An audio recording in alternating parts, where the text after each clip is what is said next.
Like I remember we approached one publisher, he accepted a meeting, he was like head of business development. We just pitched one game and he said, okay, so this sells, say 100,000 units at $6 each. Why would we bother? We're making $2 billion a year, $3 billion a year. Like what's the purpose?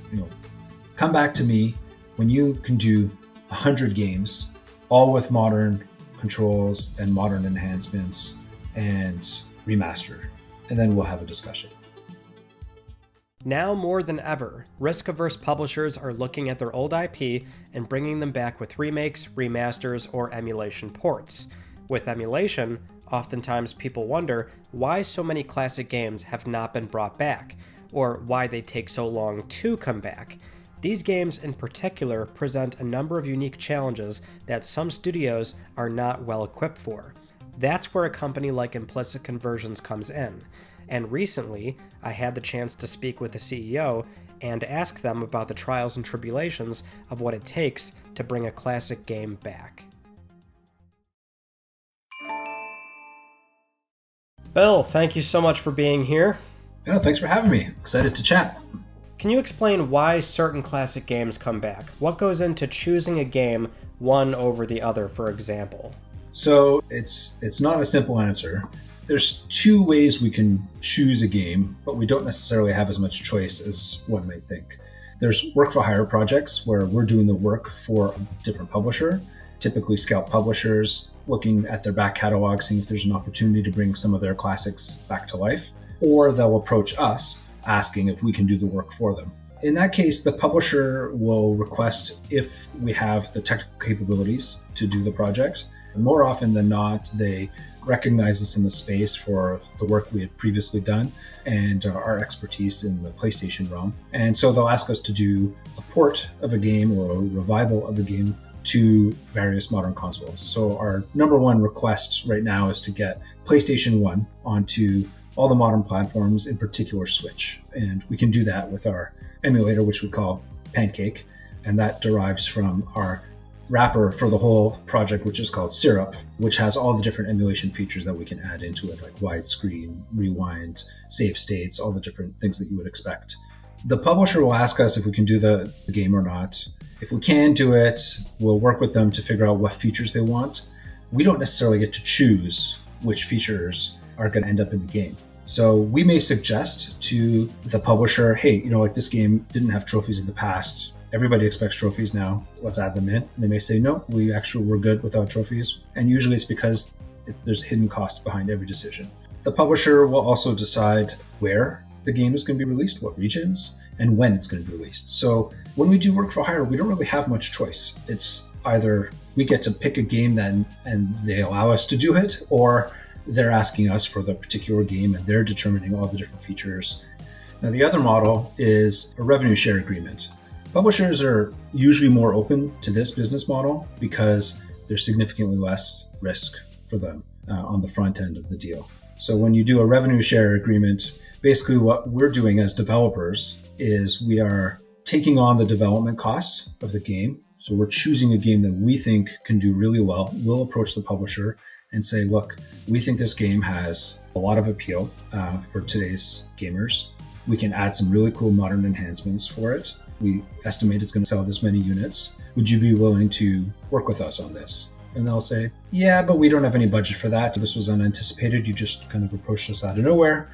So would you be open to a revenue sharing agreement? So in that case, we take on the onus of the development costs and all the engineering work, artwork, all that stuff. And then the publisher, in exchange, will give us a portion of the share of the revenues. Typically, there's kind of like a two-way system for rev share agreements. So initially, the revenue might be a little bit higher, like say 60-40 split, 60 in favor of the publisher because you're using their IP, 40% for us, the developer, until we recoup our costs. So let's say it's going to cost us $250,000 to produce this game.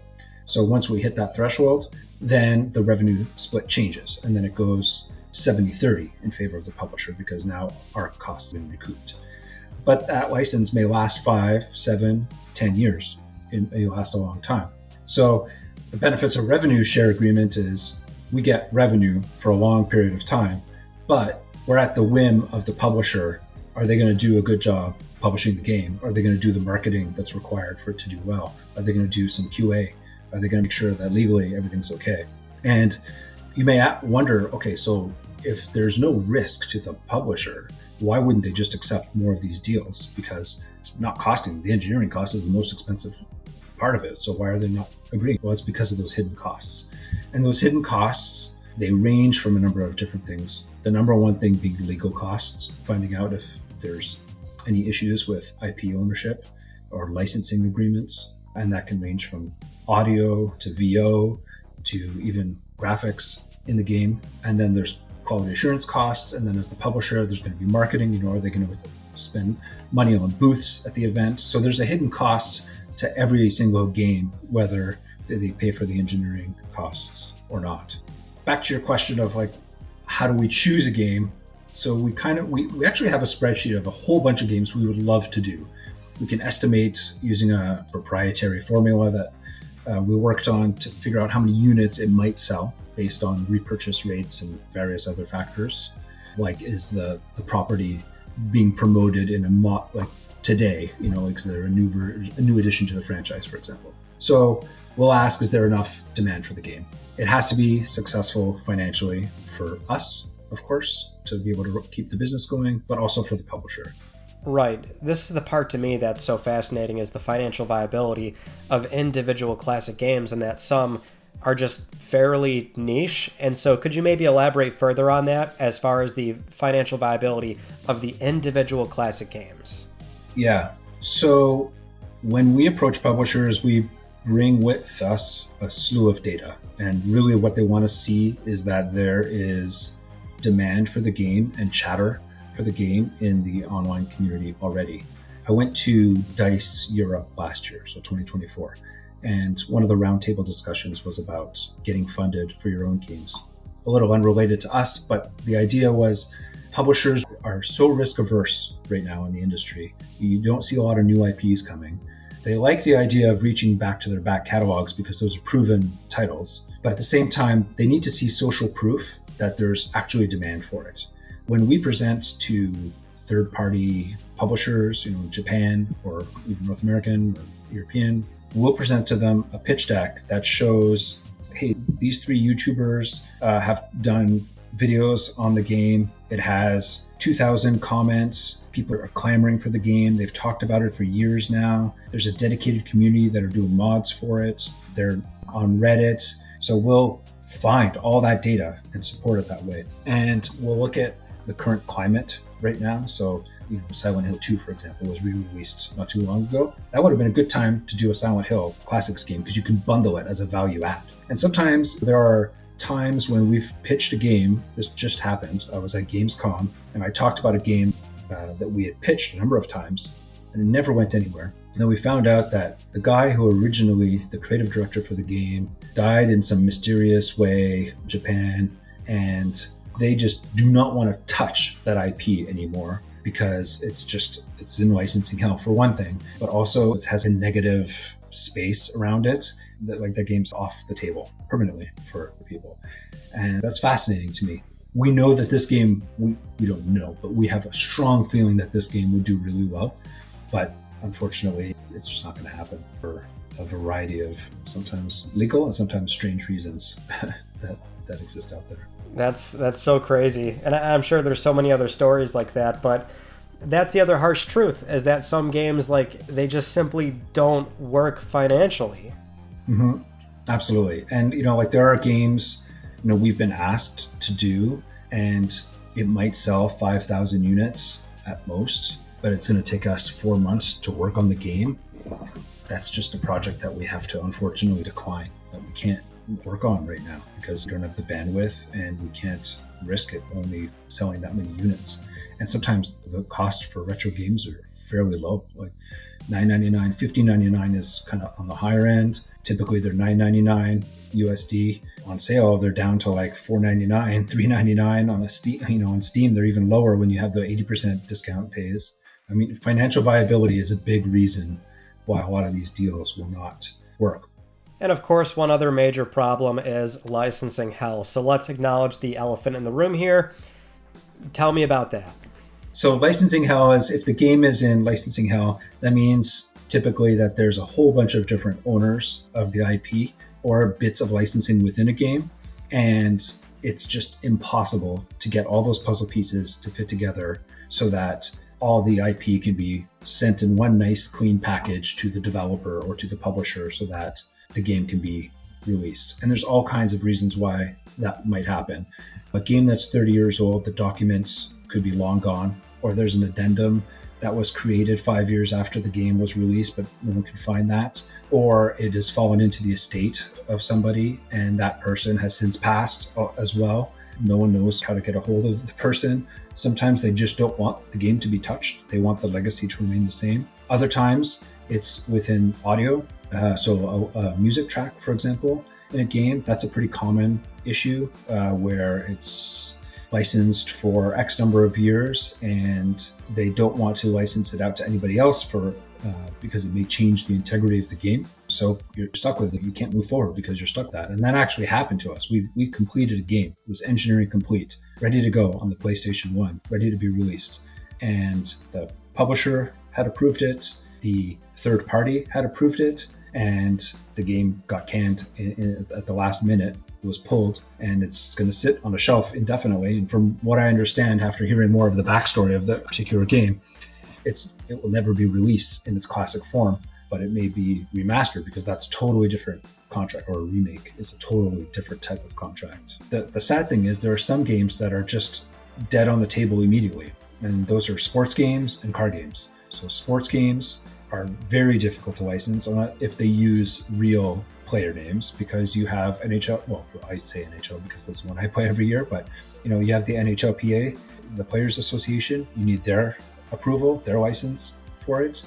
You need EA's license, for example. Figuring all that out is challenging. For racing car games, typically they'll have a license to have a particular brand of car or model in the game for 5 years, or 7 years or something. And then after that, they stop selling the game because all those licenses have expired. And the other one in sports is advertising. So if you remember a lot of the games like Tiger Woods, they had Adidas and Titleist and all the different brands for a particular sport.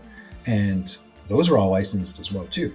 We have the technology to replace those textures, but if those textures are everywhere, like they're a core part of the game, then it makes it really difficult. And it's not really worth it at that point because it's going to cost so much time and effort to replace all those textures. Those types of games are really, really challenging, if not impossible to do.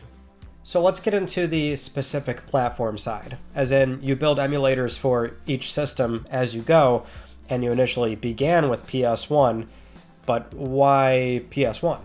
We chose to start with a PlayStation emulator as our main project because the demand for PlayStation games, original PlayStation games, was higher than anything else that was out there. So we focused our efforts on that. And our next big project is going to be PS2. So we're working on our next PS2 emulator because the demand for that is really high right now.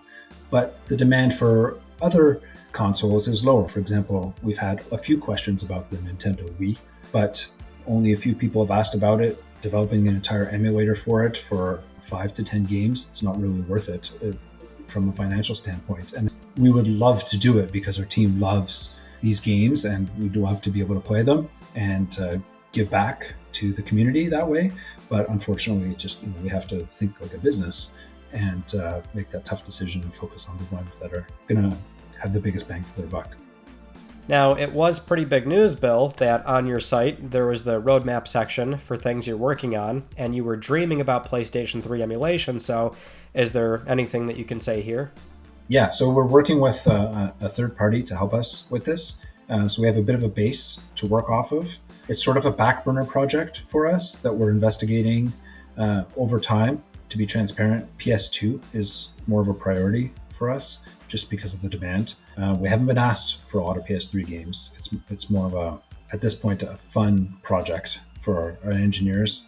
But the focus right now is, broaden compatibility on Pancake or PS1 emulator, improve Syrup as much as we can, work on PS2, and then we have PS3 kind of hovering in the background as we kind of work our engineering magic there. I think what a lot of people are curious about, though, is simply the technical feasibility of PS3 emulation. You're dreaming about it, but what does that really mean if you can technically do it or not? Yeah, so it's, I mean, we believe it's technically, it's feasible. I don't think anyone expects it to run on a Switch or a PS4, but we're, maybe PS5, certainly PS6, whenever that comes out.